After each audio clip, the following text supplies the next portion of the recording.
ایک آدمی کہتا ہے کہ میرے پاس ایک بہت غریب ہمسایا تھا جو سڑکوں پر روٹیاں بیچتا تھا۔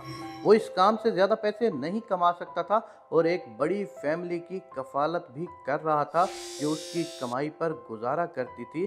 وہ روٹی بیچ کر اتنے پیسے کماتا تھا کہ وہ ایک سرکاری ملازم کی تنخواہ کے چوتھائی سے بھی کم ہو۔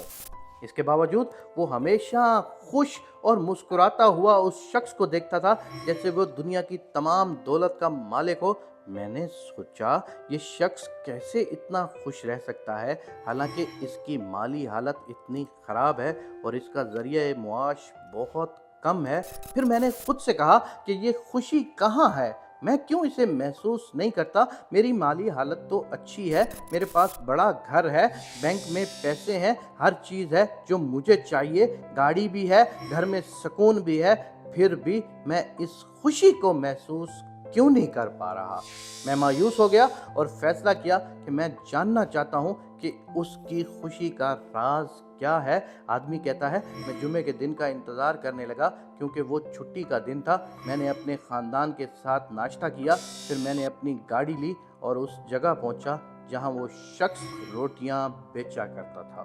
میں دور سے اسے دیکھنے لگا، اس نے ابھی تک کچھ نہیں بیچا تھا اور نہ ہی دن کا آغاز کیا تھا۔ کافی دیر انتظار کے بعد ایک چھوٹی سی بچی آئی اور اس آدمی نے بہت ساری روٹیاں ایک تھیلے میں ڈال کر اسے دے دیں۔ بچی نے روٹی لی اور چلی گئی۔ میں حیران رہ گیا کہ وہ اسے اتنی زیادہ مقدار میں روٹیاں مفت دے رہا تھا جبکہ اس نے ابھی تک کچھ بیچا بھی نہیں تھا۔ میں پریشان تھا کہ وہ کیسے پیسے کمائے گا جبکہ وہ مفت میں روٹی بانٹ رہا ہے، حالانکہ اس کی کمائی بھی بہت کم تھی۔ لیکن مجھے حقیقی حیرانگی کا سامنا تب کرنا پڑا جب بچی کے جانے کے بعد اچانک لوگوں کا ہجوم اس کے سامنے جمع ہو گیا، جیسے وہاں اور کوئی روٹی بیچنے والا موجود ہی نہ ہو۔ میں یہ سب دیکھ رہا تھا اور یقین نہیں کر پا رہا تھا کہ یہ سب کیسے ہو رہا ہے۔ میں نے انتظار کیا یہاں تک کہ اس نے ساری روٹیاں بیچ لی، پھر میں اس کے قریب گیا اور ماشاءاللہ کہہ کر اس سے کہا کہ تمہاری تو ساری روٹیاں بک گئی ہیں۔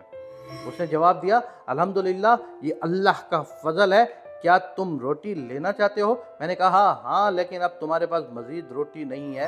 اس نے کہا میں تمہیں اپنے حصے کی روٹی دے دوں گا۔ میں نے کہا کوئی بات نہیں، میں کہیں اور سے خرید لوں گا۔ پھر میں نے اسے اپنے گھر تک چھوڑنے کی پیشکش کی۔